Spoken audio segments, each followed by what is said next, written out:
Now, in the case of two numerical variables, we have other kinds of plots and statistics we're going to see about them. But we're going to talk about a different data set now. It's called a diamonds data set, and we have something like 50-something thousand observations about diamonds. And we have things like the carat, color, clarity, depth, the price, dimensions, X, Y, Z, etc. So let's see, when we have numerical variables, what kind of questions we ask? Typically, we're interested in the relationship between them. Are they related or not? And we are interested in things like, do they follow a linear relationship or a non-linear relationship? So if we plot one versus the other, is the relationship like this, or is it maybe non-linear? Is it increasing, or maybe it's decreasing?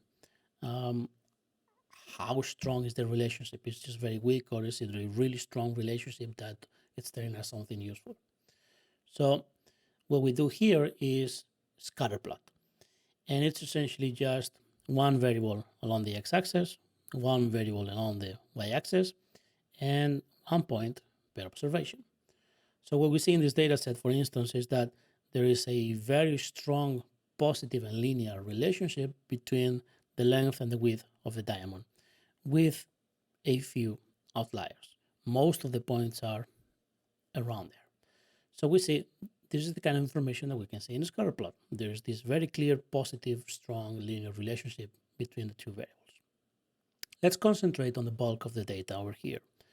So we see, again, very strong relationship, just some data that might be a little bit different from the others, but we have a solid relationship.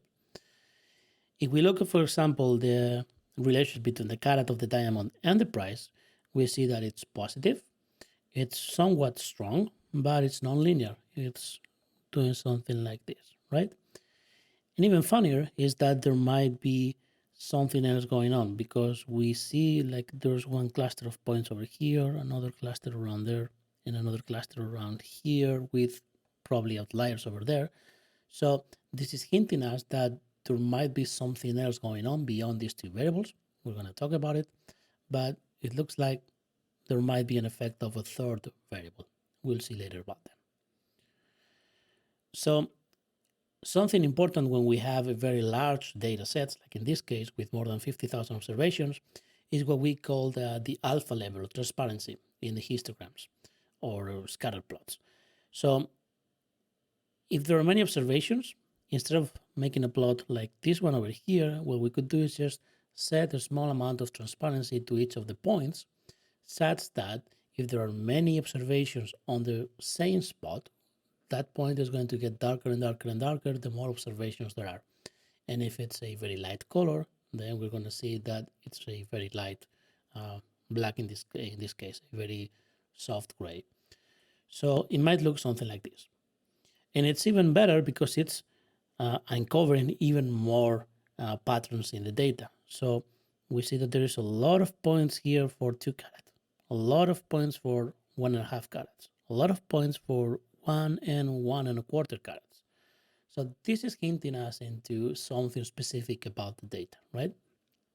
Something else that we could do is just jitter, which instead of adding this degree of transparency, what it's doing is adding certain amount of random noise into the data, so that if we have a lot of points that fall exactly on the same point in the plot, they're going to be just spread around that point just a little bit, so that we see how many observations there are, or we see that there's a lot of observations around that point, but they're not all falling under the same place, and we just don't see them.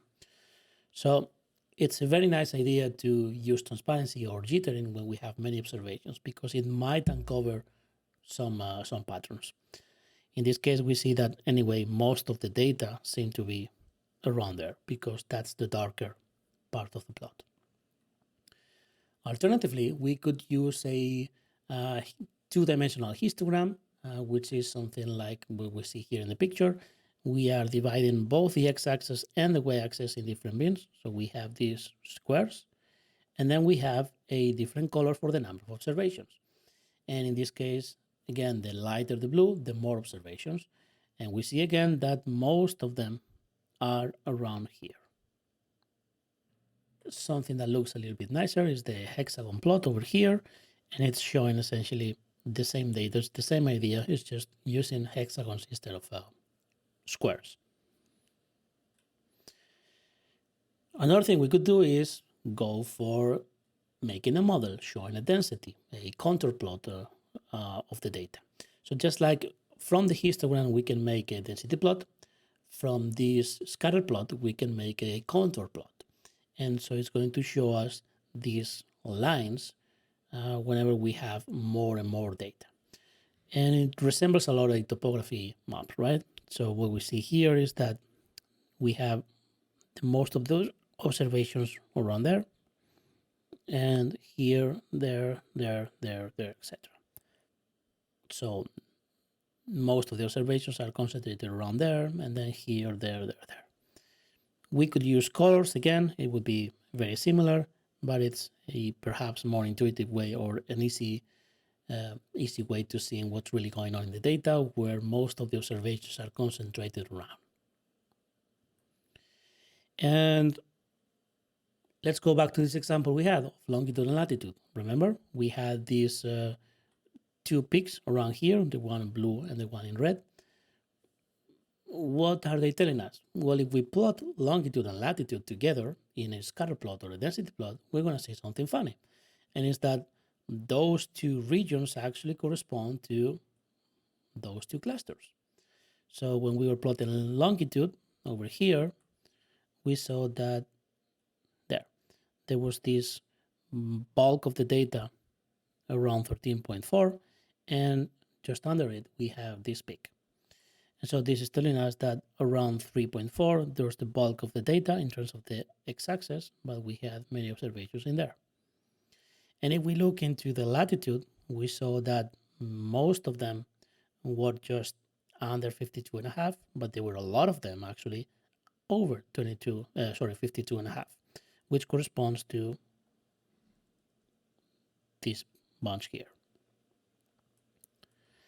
So see, by plotting the two variables together, we are actually providing an answer for those two peaks we had in the density plots, just when looking at one variable independent of the others. So that was in terms of plotting. What can we do in terms of summary statistics? Well, there's something called correlation coefficients, and they measure somehow how tightly the two variables covary, how strong is the relationship between them when we see one moving together with the other one. And the thing about correlation coefficients is that they vary between -1, which means a perfect negative correlation, to +1, which is a perfect positive correlation. We might use different coefficients, but I'm going to tell you about Pearson's and Spearman's. So the Pearson correlation, it's telling us how well the relationship between the two variables can be modeled as a straight line. So how well the two variables follow a straight line, regardless of the slope. So how well do they relate to each other, as if we were just assuming they follow a line? Are they following a very thin line or a very thick line with a lot of noise? So it's computed like this, we see in the slide. We're going to see an example later, don't worry. And the thing to know about it is that it's very sensitive to outliers. If we want to prevent the effect of the outliers, or if the relationship is not necessarily linear, but at least we know it's monotonic, so it's increasing or decreasing, but not following a straight line, then we may use the Spearman correlation, which is going to use the ranks of the data instead of the raw data. Again, I'm not going to stop in the details, but just show you an example. So over here on the left, we have two variables, x and y, and I can tell you they are completely independent. There's no relationship between them, and if you look at the plot, it does look like just a bunch of random noise, right? There's nothing in the data. Here we have both correlation coefficients. They're very, very close to 0, you see, so they're telling us nothing. Now here on the right side, we do have a relationship between two variables x and y. And what we see, for example, is that the Pearson correlation is 0.9. So this is essentially telling us that if we fit a line to this data, if we drew it like that, then it's quantifying how well the data looks like that straight line is about 90%. Now, we know it's not linear. We know it's still positive, monotonically increasing, but it's not linear. It's this flipped S. So the Pearson correlation is going to miss that, but the Spearman correlation does capture that, and you see it's almost 1. So it's telling us there is an almost perfect correlation between the two variables. It's just nonlinear. It looks something like that. So this is a case in which we see the very clear difference between what the Pearson correlation tells us and what the Spearman correlation tells us. Still, most often we report the Pearson correlation because it has nicer statistical properties. But it's a good idea to just look at the data and see what it's telling you. Look at the scatter plot instead of just computing the one number, the Pearson or Spearman. Look at the data. And if you're not convinced, here's what we call the Anscombe quartet. It's a very famous example that Anscombe developed years and years and years ago. And what it's telling us is that we should be careful, really careful with the assumptions of the correlations. So things like, is it monotonically increasing? Is it a line? So it's a linear relationship, yes or no. Always visualize. Why? Let's look at the examples. So in this case, we have 4 panels, 4 examples of 2 variables, x and y. The important thing to know is that the Pearson correlation in these 4 cases is exactly the same. So if we just look at the correlation, it's going to tell us that in these 4 cases, we have the same relationship between the variables, but we really don't, right? If we look at panel A, yeah, it seems to be something like a linear correlation, of course. If we look at panel B, it's not. It's clearly non-linear. And it's actually going up and then going down. Still, the correlation in this case is the same as in A. In C, we see what the effect is of an outlier. So we see a very, very good correlation over here, but we just have one outlier. And that one is making this model going a little bit up. And it's the sole reason why the correlation is lower than a perfect 100%. And then in D, we have kind of the opposite. One case in which there's absolutely no relationship between X and Y. So we have some variation in Y, but nothing in X. So the Y is independent from the X. And we just have this one observation over there that it's fooling us, essentially. It's just biasing the whole coefficient. And it's telling us that the correlation in this case is just the same as in this case, which obviously isn't. So just always look at the data, always visualize. Don't just compute the correlations ignoring what it looks like, because things like this might be going on all the time. If you're still not convinced, let me convince you further. So in this case, we have this animation from a paper published some years ago. And what they have is a method to essentially transform any data set into whatever statistics you want, the mean, standard deviation, correlations, etc., and still make the scatter plot look like anything you want. So in this case, we have all these examples: stars, circles, parallel lines, crosses, everything. Even, you see, a dinosaur. And the point is that all those cases share the same statistics, the same mean, the same standard deviation, and the same correlation coefficient. The data looks completely different, but if we only look at the summary statistics, we are missing the whole picture. So always, always visualize your data. Don't just compute the numbers.